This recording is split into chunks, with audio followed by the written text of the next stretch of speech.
Dévotion Fanro du samedi 11 novembre 2023. Par l'apôtre Grace Lubega. Titré « Le pouvoir de la cohérence », partie 2. Acte 1 versets 21 à 23, LSG, c'est pourquoi, de ces hommes qui nous ont accompagnés tout le temps que le Seigneur Jésus entrait et sortait parmi nous, depuis le baptême de Jean jusqu'au jour même où il fut enlevé de nous, faut-il être ordonné pour être témoin avec nous de sa résurrection. Et ils en nommèrent deux, Joseph appelé Barsaba, surnommé Justus, et Matthias. La cohérence vous positionne pour les rendez-vous divins. C'était le cas de Matthias dans notre écriture thématique. La Bible dit que l'une des raisons pour lesquelles Matthias a été nommé est parce qu'il a été avec les disciples, tout le temps, depuis le début du baptême de Jésus jusqu'au moment de son ascension. Lorsque le Seigneur avait besoin d'un homme pour remplacer Judas, il se tournait vers le plus cohérent des disciples.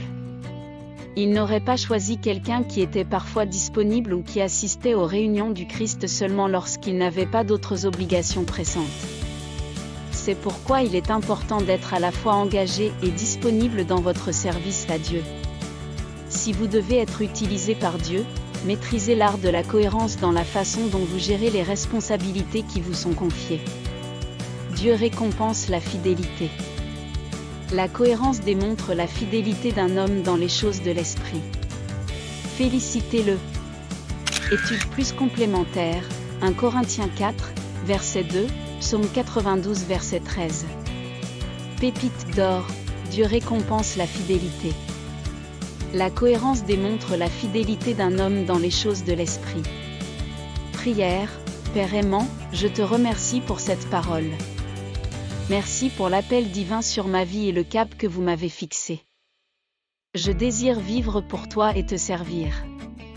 Aligne-moi quand je suis hors du cap et ancre-moi dans tes desseins pour que je te suive tous mes jours, au nom de Jésus, Amen.